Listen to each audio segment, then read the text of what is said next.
ഇതിൽ 2021 ചോദിച്ച ക്വസ്റ്റ്യൻ ആണ്.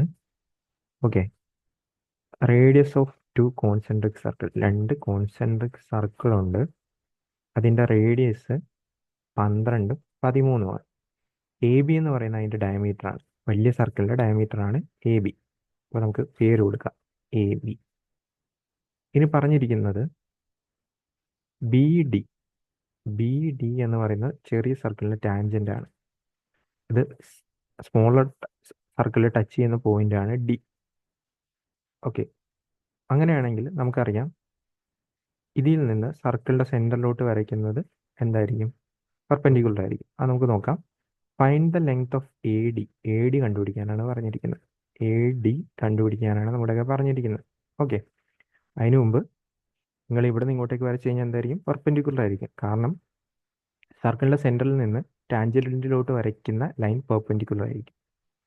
ഇനി നമുക്ക് കണ്ടുപിടിക്കേണ്ടത് എ ഡി ആണ്. അപ്പോൾ എ ഡി കണ്ടുപിടിക്കുന്നതിന് മുമ്പ് തന്നെ ഞാൻ ഈ എയും ഈ പറയുന്ന, സപ്പോസ് ഇത് സി ആണെന്ന് വിചാരിക്കുക, ഇത് തമ്മിൽ ജോയിൻ ചെയ്യുകയാണ്.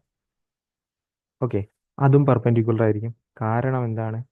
ഒരു സെമി സർക്കിൾ എടുത്തു കഴിഞ്ഞാൽ അതിലെ ആംഗിള്, അതിൽ ഫോം ചെയ്യുന്ന റൈറ്റ് ആംഗിൾ ട്രയാങ്കിൾ ആയിരിക്കും. റൈറ്റ് ആംഗിൾ ട്രയാങ്കിൾ ആയിരിക്കും. ഓക്കെ, സെമി സർക്കിൾ എടുത്തു കഴിഞ്ഞാൽ അതിൽ ഫോം ചെയ്യുന്ന എന്തായിരിക്കും? റൈറ്റ് ആംഗിൾ ട്രയാങ്കിൾ ആയിരിക്കും. ഓക്കെ, അപ്പോൾ അത് ഓക്കെ.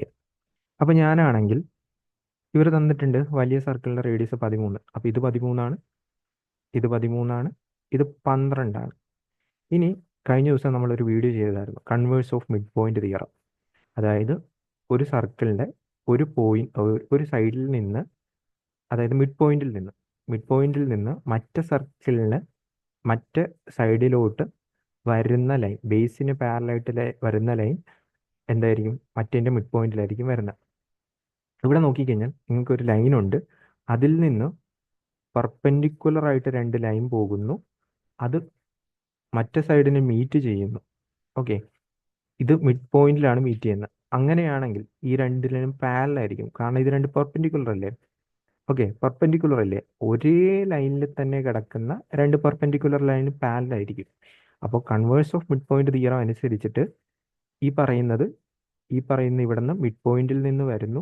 അപ്പോൾ ഈ പറയുന്ന ബി സിയുടെയും മിഡ് പോയിന്റിലായിരിക്കും വന്ന് കിടക്കുന്നത്. ഈ ഒരു തിയറി നമ്മൾ ലേറ്റസ്റ്റ് ആയിട്ട് ചെയ്തിട്ടുണ്ടായിരുന്നു. നിങ്ങളതൊന്ന് സെർച്ച് ചെയ്ത് നോക്കി കഴിഞ്ഞാൽ കാണാം, അല്ലെങ്കിൽ ഞാൻ അതൊന്ന് ഡിസ്ക്രിപ്ഷൻ ബോക്സിൽ ഇട്ടേക്കാം. അപ്പോൾ ഇതെന്തായിരിക്കും? ഈക്വൽ ആയിരിക്കും. അത് ഇനി എങ്ങനെ കണ്ടുപിടിക്കും? അപ്പോൾ ഞാൻ ബി ഡിയുടെ ലെങ്ത് കണ്ടുപിടിക്കാനായിട്ട് നിങ്ങളിവിടെ ഈ കിടക്കുന്ന ഇത് O എന്ന് പറഞ്ഞെടുക്കുക. ബി ഒ ഡി എന്ന് പറയുന്ന ട്രയാങ്കിൾ എടുത്തു കഴിഞ്ഞാൽ അതിൽ 12 13 ഉണ്ട്. റൈറ്റ് ആംഗിൾ ട്രയാങ്കിൾ ആണ്, സോ മൂന്നാമത്തെ 5 ആയിരിക്കും. അപ്പോൾ ഇതും 5 ആയിരിക്കും, കാരണം converse of mid point theorem. ഇനിയിപ്പോൾ ട്രയാങ്കിളിൻ്റെ വേറെ പ്രോപ്പർട്ടി നിങ്ങൾക്കറിയാം. ഇതിപ്പോൾ മിഡ് പോയിന്റുകളാണെങ്കിൽ ഈ പറയുന്നത് 12 ആണെങ്കിൽ ഇതിൻ്റെ നേരെ ഇരട്ടിയായിരിക്കും ഇവിടെ. ഇതെല്ലാം ഫുള്ള് തിയറീനെ ബേസ് ചെയ്തിട്ടുള്ളതാണ്. അപ്പോൾ ഇത് 24 എന്ന് പറഞ്ഞ് കിട്ടും. ഇതും ഒരു തിയറിയാണ്. ഇനിയിപ്പോൾ നമുക്ക് വേണ്ടത് എ ഡിയുടെ ലെങ്ത് ആണ്. എ ഡിയുടെ ലെങ്ത്, അപ്പോൾ ഞാനാണെങ്കിൽ എ ഡി എടുക്കുന്നു, എ ഡി ജോയിൻ ചെയ്യുന്നു. എ ഡിയുടെ ലെങ്ത് ആണ് വേണ്ടത്. ഇനി നിങ്ങൾ അവിടെ ഒരു ട്രയാങ്കിൾ നോക്കിക്കഴിഞ്ഞാൽ, അതായത് എ ഉണ്ട്, ഡി ഉണ്ട്, സി ഉണ്ട്. ഇത് പെർപെൻഡിക്കുലർ ആണ്. ഇതിൻ്റെ ലെങ്ത് 5 ആണ്, ഇതിൻ്റെ ലെങ്ത് 24 ആണ്. സോ ഇതെന്ന് പറയുമ്പോൾ √24 സ്ക്വയർ പ്ലസ് 5 സ്ക്വയർ. 24 സ്ക്വയർ വരുന്നത് 576 ആണ്. ഓക്കെ, മറ്റേതിൻ്റെ സ്ക്വയർ വരുന്ന 25 ആണ്. ഓക്കെ അല്ലേ, 5 സ്ക്വയർ 25 ആണ്. അപ്പോൾ നിങ്ങൾ ഇത് എടുത്തു കഴിഞ്ഞാൽ 1 വരും, ഇവിടെയാണെങ്കിൽ 0 വരും, ഇവിടെയാണെങ്കിൽ 7 വരും. 701 എന്ന് പറഞ്ഞു വരും. നിങ്ങൾക്ക് 25 സ്ക്വയർ 625 ആണെന്നറിയാം. 26 സ്ക്വയർ നിങ്ങൾക്ക് 676 ആണെന്നറിയാം. ഇതിൻ്റെ ഇൻ ബിറ്റ്വീനുള്ള ഒരേ ഒരു വാല്യൂ മാത്രമേ നമ്മുടെ ക്വസ്റ്റിനകത്തുള്ളൂ. എത്ര? 25.5. സോ ഈ 25.5 ആയിരിക്കും ഈ ക്വസ്റ്റിൻ്റെ ആൻസർ ആയിട്ട് വരുന്നത്.